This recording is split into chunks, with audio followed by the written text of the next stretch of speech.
Hello again, folks. It's me again. We're back for part two. We don't know what happened there. Suddenly the stream just ended. I've never had that one. I was just saying to Craig, 1,600 shows in. Every now and then something happens that I've not dealt with before. And it was Craig who noticed that the stream had ended. It wasn't me. I was just carrying on yakking. But we seem to be back. Errol's back in the sidebar, so I'm guessing you'll find it. So I'll bring Craig back in. So we were discussing the use of nicknames and how so often an enemy gives a name to a unit as an insult, as a sort of derogatory thing that then the unit then turn around and then use back on the enemy. It seems to never actually work at all. And we've had it with the Devils in Red Tails, and I can think of other examples. And eventually, I'm going to tackle it as a subject on World War II TV. Yeah. But would be an interesting one.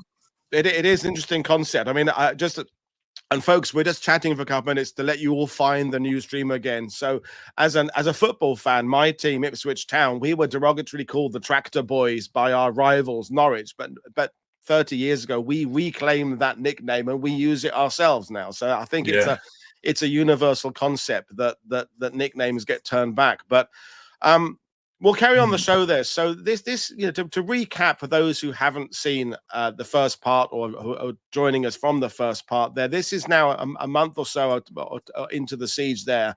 And by this point, it is being noticed around the world, I guess, isn't it? It is, yes.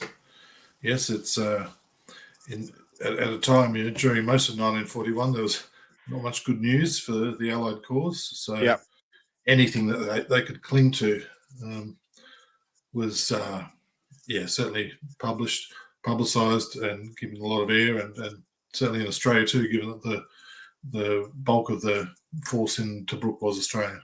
Yeah, and it came up in the sidebar on the first show that first foray by Rommel in April was effectively the first defeat the Germans had suffered in World War II in combat against ground forces of that type. But that they eventually it leads to the things going wrong for Bagration for them. But that's a kind of seminal moment in we talk often about 41 and 42 as being the dark era of the Allies having very much the backseat role. But this is important. It really did. It begins to slowly turn the tide, I suppose. Yeah, it's just demonstrates that they can't have it all their own way. And as I said before, with Rommel being impatient and impetuous and wanting to go and keep the enemy off balance, get stuck into them before they could get their defences set. That had worked for them.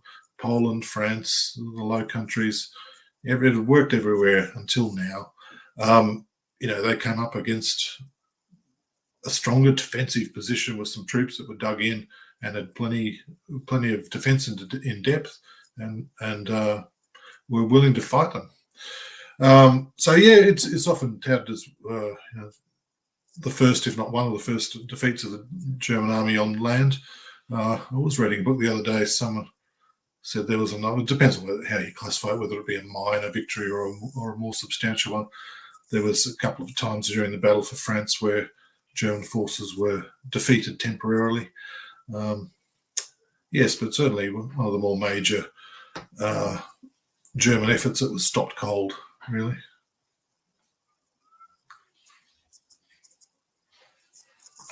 So we'll carry on, and I posted the link to the second part. So hopefully the people from the first part will find us again. But we'll carry on, and people, if nothing else, they can find it later on. But we'll hand it back to you. All right. Well, just on this last slide, the other derogatory remark made not by Lord Haw Haw, but actually Goebbels himself. I mean, propaganda was directed at the group of Royal Australian Navy destroyers, which was HMS Stuart, Voyager, Vampire, Vendetta, and Waterhen, being a First World War vintage vessels. Upon their arrival in the Mediterranean in December 1939, Goebbels labelled them just a pile of scrap iron. So they became known as the Scrap Iron Flotilla. Another sobriquet that they wore with honour, and people. There's a book that's just come out on it. It's just called the Scrap Iron Flotilla. So that's what they became known as. Just move on to the next slide. Maintaining morale and coping with the strain during the siege is something important as well to touch on. It's an important factor in their success, I think, at Tobruk. And as I mentioned before, aggressive patrolling and endeavouring to dominate the enemy was part of it. Humour was another part of it, such as laughing about the Nazi propaganda and adopting the rats label. But there were other factors too. Another key one was for morale was knowing that if you were badly wounded, you could be evacuated by the Navy to, somewhere where you get into a decent hospital and get much better quality medical treatment. That's important for morale. The troops also created a daily newsletter, which contained news from the BBC, a connection to the outside world, and interspersed with some usual humorous entries as well. It was titled The Tobruk Truth, with the byline or slogan known as the Dinkum Oil. That's a copy of it the soldier in the tin hat on the left is looking at. Also, due to the Navy, mail was getting through to Tobruk as well, and their own mail getting back out. So men knew their story was being covered in the newspapers, and they knew they'd not been forgotten. So that helped boost morale, even though they may have had some awareness that the Western Desert Force was trying to break through to them, but was not succeeding. On the right, there's just the Germans dropped a lot of, Germans and the Italians dropped a lot of propaganda leaflets trying to encourage them to surrender, so they usually didn't have much effect and found other uses. A couple of smiling diggers there. It's quite a well-known photo of the Tobruk. Although it wasn't all beer and skittles and smiling faces, although the cameramen tended to take photos of smiling Aussies. You don't sort of see those that are looking more miserable, but there were some that had trouble dealing with the strain. In early May 1941, there was a war neurosis clinic established in an underground shelter in Tobruk. That picture there is the entrance to that shelter. So between then and August, 207 men were examined in the clinic. It was in a concrete bunker, as you can see. Beneath it was actually an anti-aircraft position above it. So it sometimes reverberated to shell fire and bombing, which must be taken into account as to its suitability as a place of treatment for those who are suffering a nervous breakdown. It really only served as a place of diagnosis, and it was difficult to convince sometimes terrified patients that they were safe there. It was hard for them to get any decent rest, which is another important part of recovery. They basically worked along the lines of military psychiatry's PIE theory, which means proximity, immediacy, and expectancy. This meant that soldiers suffering breakdown should be treated, number one, close to the battleground, in this case in the divisional rear area, still really on the battleground, being Tobruk. Number two, they should be treated as soon as possible, immediacy. And expectancy meant the goal was to return as many to their units as possible, meaning it should be their expectation rather than thinking they're going to get evacuated right out of the area. Although for some, they were evacuated out of the area. Try to make sure that's not the dominant expectation. They found, strangely enough, that the dominating emotional reaction was fear. So it's a bit of a no-brainer there, to my mind. And how did they balance? You talked about the length of that perimeter they're defending. Was it 35 miles? I think you said. How are they managing to kind of keep it where you are rotated a little bit? Because it's the idea that you're literally sitting in a shell scrape for 7 months clearly isn't the case. There's a certain amount of rotation back and forth. How is that managed? Because with a line that long, it's not like they've got massive strength in depth. No, that's right. But it was not the outer perimeter was not held in great strength. Right. But they eventually worked out a system of rotating troops through different places. So yeah, obviously, if you're on one of the frontline ones, one of the issues was really bad conditions because you could not really get up out of your holes during the daytime. So you had to stay in these shell scrapes and these pretty shallow shelters in the perimeter posts, because to show yourself above ground was a death sentence, just about. So very cramped conditions, very, literally cramped. Very meager food and water supplies, very cold at night, stinking hot, flies during the day. So it was hard to deal with, just, even when you're not being attacked, and that affects the morale as well. So, yeah, there was a system to rotate troops from those positions to areas further back where they could find at least a little bit more comfort. But, and another question we had that I was going to ask you, and I've lost the question because I've lost the questions that came up in that first show, was about, you talked about the fact they can't dig in very deep because of the rock and things like that. But that lack of ability to dig in deep, did that mean that German artillery shells were in some ways less effective? Because when you get down to a certain penetration, all you do is hit rock. I mean, obviously that doesn't mean there isn't rock flying around, but the artillery couldn't be that useful against the heavy positions in rock. Obviously, the harbour itself, the port itself, you showed the photos of the damaged buildings there, but that outer perimeter, it's not invulnerable to artillery, but a direct hit would wipe you out. But to some extent, the rock is sort of protecting them. Yeah, I think to some extent it depends really on what type of shells are being used against them. Yeah, of course. I mean, some of those more established posts that they'd been dug by the Italians, they were a bit deeper, but the communications trenches were a bit shallower. But some of the other ones that had not been dug before were shallower. So it was a matter of whether some had overhead cover, others, a lot of them didn't. Also depended on whether, sometimes they'd be firing 88s with airburst as well. So you wouldn't get much protection if you were in a position without overhead cover there as well. And then, of course, being bombed by Stukas, for example, was another matter altogether. But very, very difficult conditions. And there were some deeper bunkers and caves further back closer to the port as well, which had better cover. But in the front line, it was, pretty basic existence and not a great deal of secure cover. I might go on just with that part about the war neurosis clinic, if that's okay. Yep. Some of the patients became incapacitated, suffering exhaustion, headaches, anorexia, vomiting. When air raids were on, some would become pale, sweat profusely, and shake. All pretty clear signs of fear of sudden and horrible death or maiming, and the constant artillery fire. Sometimes you get pummeled a lot if you're in a sector the Germans are trying to break through, and in other areas it was more the air raids. So rates of war neurosis among the infantry were actually relatively low, just over 1% on average, but higher amongst the anti-aircraft units, on average double that, 2.3%. And I think sustained dive bombing seemed to be the major factor among the latter.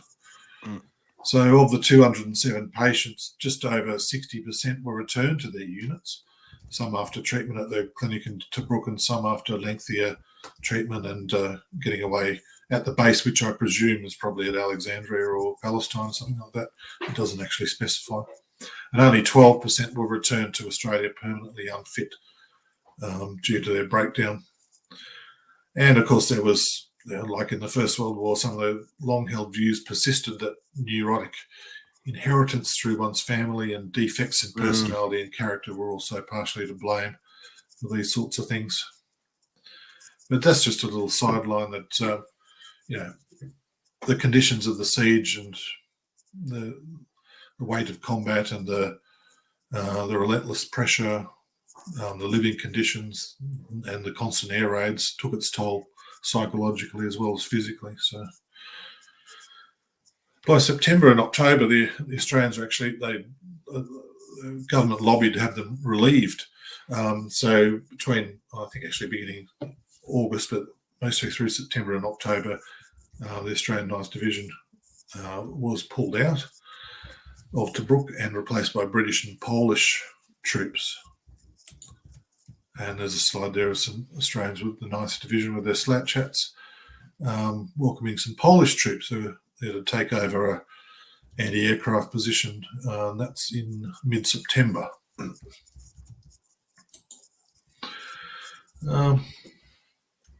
Operation Crusader, which led to the eventual end of the siege of Tobruk, began on the 18th of November 1941. And after nearly 3 weeks of heavy fighting, the Allied 8th Army, as it was now known, was able to break through and establish a tenuous link with the Tobruk garrison by the end of November. But fierce fighting continued until Rommel's forces, this is on the eastern side of the perimeter, Rommel began abandoning the siege and heading west on the 7th of December. So that's really the date that the siege said to have properly ended. Not so much being broken, but being given up. They withdrew and abandoned the siege. And solid ground communications were re-established the same day, and the siege was over. Incidentally, on the other side of the world, 7th of December, you'll note, was the day that Japan attacked Pearl Harbor, Malaya, and other places in the Pacific, so the war was set to expand further. Just briefly, casualties. In rough terms, that's between 10th of April, 7th of December. Allied, about 6,000, of which about half were Australian.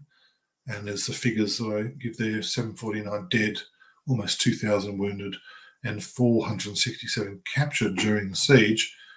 There were a few hundred more Australians captured just prior, during the Benghazi handicap, the retreat from the Tripolitania border, and just prior to going into the siege of Tobruk, there was quite a few hundred captured there too.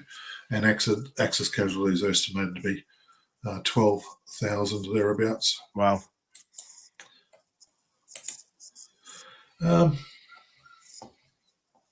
Yes, that's a map that was available to purchase in Australia, giving a terrific map of the siege of Tobruk and the units involved, the commanders and the personalities involved. You can see down the bottom corner is Jack Edmondson, VC, and Moorshead and Rommel. So it's just an example of the attention it captured, not just in Australia, but especially in Australia. Mm. So I think the 8 months long defence of Tobruk in 1941, just summing up, had two important effects. Number one, it prevented Rommel from shortening his lines of communication through the use of the port, while the presence of a substantial Allied force in his rear was a danger, and it diverted troops and resources that Rommel could not spare to actually press on and invade Egypt with a view to getting to the Suez Canal. It was a thorn in the sides, another way to describe it. He couldn't really make a proper run for Egypt and the Suez while Tobruk sat there in his rear with 30,000 troops there and being able to be resupplied. And I think, as I touched on before, it also provided a significant boost to Allied morale in what was otherwise a pretty bad year for the Allied cause. It was important to hold Tobruk in 1941 as other developments in the Mediterranean and the Middle East especially saw multiple dire problems emerge all around the same time. When you think, while this is going on, the expedition to Greece and the disaster and evacuation in Greece. Soon after the loss of Crete, the evacuation, lots of prisoner troops go into the bag. Beginning of April, the coup d'etat in Iraq that required British troops to be rushed there and to restore the situation. And then also, while the siege was on in the middle of the year, fighting with the Vichy French in Lebanon and Syria. That was mainly done by the Australian 7th Division, who had not gone to Greece. And that back in charge of the 7th Division was the chap I mentioned, who was there at the beginning of the siege of Tobruk, Lieutenant General John Laverack, and he commanded the division in Lebanon, Syria successfully. Tobruk has remained a significant focal point of commemoration for Australia as well. It was seen as a point of pride, a victory. A Rats of Tobruk Veterans Association was established in 1944, so before the war had ended, and still exists today through the membership of descendants and relatives of Tobruk veterans. As far as memorials go, that's on Anzac Parade in Canberra, just down the road from the War Memorial where I work. That's a major memorial, the Rats of Tobruk Memorial. That was unveiled in 1983, so it's been there a while. And also I discovered just by serendipity, when just Googling around and searching, there's also a connection elsewhere in Australia, a little place in northern Victoria called Murchison. And this is a monument to Oberstleutnant Gustav Ponat, who was the commander of the 8th Machine Gun Battalion. And you might remember early in the Easter Battle, after the Major General had been killed, he and his troops, was forced to lead his troops into a very, very sticky situation. They got very badly chopped up and cut off. The tanks abandoned them, and a lot of his men were killed or captured. And Ponat himself was shot through the neck during the Australian counterattack and died. And so some of the POWs, presumably from that unit, the 8th Machine Gun, ended up in a POW camp at Murchison, Victoria, and erected that little monument to Ponat. Yeah. What a random fact that is, but really, really interesting. Yeah, just found that by pure luck a couple of days ago, just when I was just searching. I thought, oh, wow. I remember because it's an unusual name. I said, I've seen this guy's name pop up a few times when they're talking about the Easter Battle. And so it's the same guy. And then I discovered that in the War Memorials collection, there's a Nazi flag, like a substantially sized, the red, predominantly red, black and white Nazi flag. They used to drape them over the bonnets of the cars and over the backs of the tanks so they wouldn't get attacked by their own aircraft. There's one of them there, and the troops had that. And that particular Nazi flag was used to wrap Ponat's body in when it was taken away for burial. But the flag remained in Australian hands and ended up in the collection of the Australian War Memorial, still allegedly with Ponat's blood on it. Wow. Yeah. Incidentally, he'd just been awarded the Knight's Cross the day before he died. So he paid for it. As I said, the Rats of Tobruk Association really survives through relatives and descendants. This is the last Rat of Tobruk, who died just in August this year, Tom Pritchard. He was a driver with the 2nd, 5th Field Ambulance. So they're all gone now, just in the last few months. Wow. Just image credits there. So that's about it. If there's any other questions come through, I'm happy to take those. I'll just leave that image credit up there. Yeah, brilliant. Well, it's been a brilliant. I mean, sorry we had to split it into two in the end. I don't know what happened there, but that's all right. Scott, a couple of representative comments from the viewers. Scott Taylor saying the most important battle Australia fought in the Second World War that helped defeat Nazi Germany. Nicholas Moss, great credit to the Australians, and also the 2nd New Zealand Division. And then Scott Taylor, my father was awarded the DCM at Hill 209 on the 4th of May 1941. Right. We've got people who've got a connection to the wider battle there. But one thing that's the salient battle. Yeah.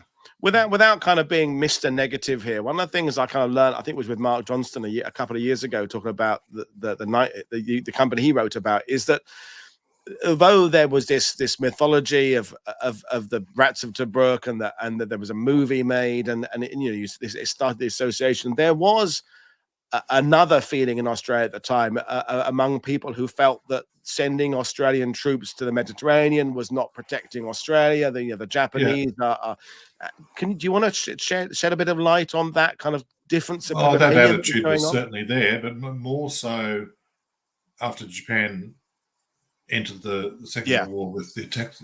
So remember, as I said, the siege of Tobruk was all over. The last day of the siege was when Japan came into it. So not so much, but it played into more because the Australian troops remained in the Middle East. like the 6th Division and the 7th Division went home earlier once the Japanese threat emerged quite clearly, but the 9th Division remained in, and they played an important part. They were an important component in the 8th Army going into 1942, especially when Rommel made his next bid to take Egypt and get to the Suez Canal, which was stopped at El Alamein. And as we know, fighting took place over several months there until November, from July to November. And the Australians played a really important role after El Alamein. 9th Division then went back to Australia and then went to fight the Japanese.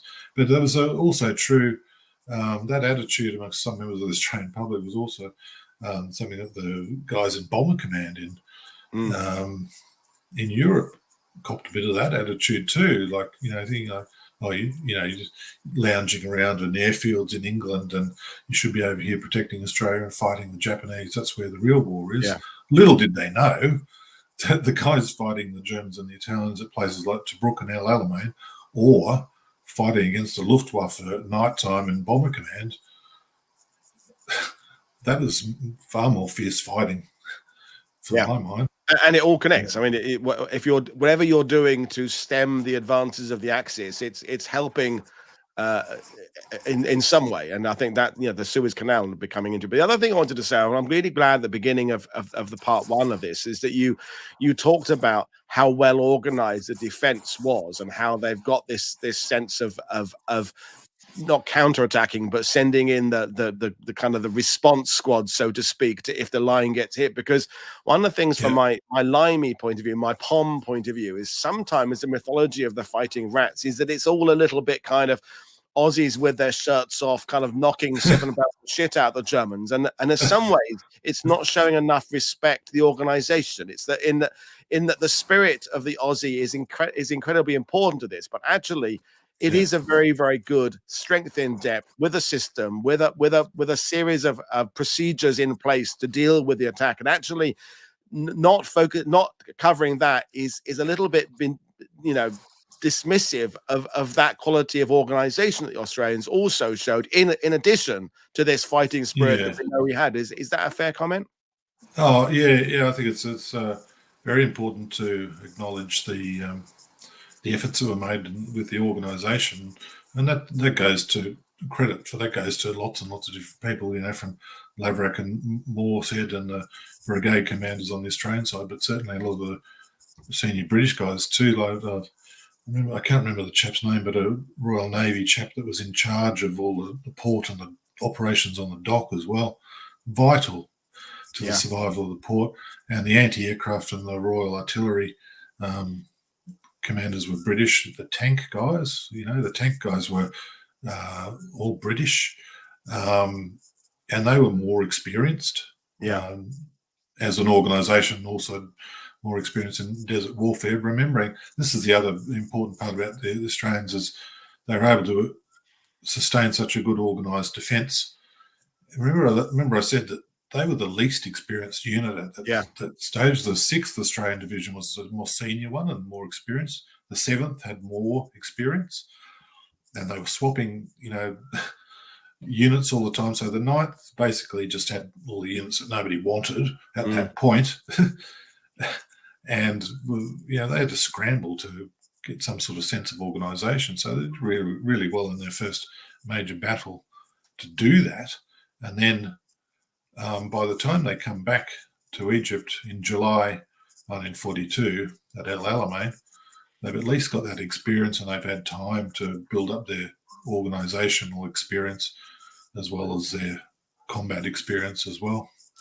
There was some. I think somebody in the comments also mentioned the New Zealanders too. They played an important part in the Crusader and the breakthrough. They suffered a lot of casualties in that breakthrough to relieve Tobruk, and they would play a really important role in 1942, and they come back in an important part of the 8th Army at El Alamein too. As I always say, especially in the desert, it's always a Commonwealth combined effort. So. I like to think of it in those terms. That's the thing, is that despite the the sometimes 2 steps forward, 1 step back of the North African campaign. It is the proving ground of eventually a kind of a combined arms doctrine. Out of it comes the better use of artillery that the New Zealanders and Australians bring. Out of it comes this ability for nations to work together for common good that, gets getting better and better. And yes, sure, not everything goes right in North Africa, but the foundations are there of how to organize and run a multinational force with different types of ability and different types of doctrine. And I think, again, as I said, the fighting spirit of the Aussie is a fantastic tribute to the fighting spirit of the Aussie, but in some ways it doesn't give credit for the innovations that are being done, but by some of the forces that are alongside the British there. It's great to be known as being tough and dogged, but to me, there's a lot more to it than that when you look at the Australians. And I think I'm glad people like yourself and Phil Bradley and other historians are doing that work to remind us it's not just dogged determination. That's a key part, but there's a whole lot more. So, Craig, it's been fantastic talking to you, folks. I'm sorry you split it down. If you ended up missing the middle part, the links are both up now, so you can watch part 1 and part 2. Hopefully there's not too much overlap. I don't know what happened, but I'll see you all in about 9 hours' time when Stephen Fisher's coming on to carry on our look at Walcheren. But in the meantime, have a good evening to you, Craig. Thank you, everybody, for your comments and questions. Keep watching, keep subscribing, keep considering being a patron. Buy my guest books, go to their websites, and I will see you all later on. Cheers, everybody. Bye. Thanks, Paul. Thanks, everyone.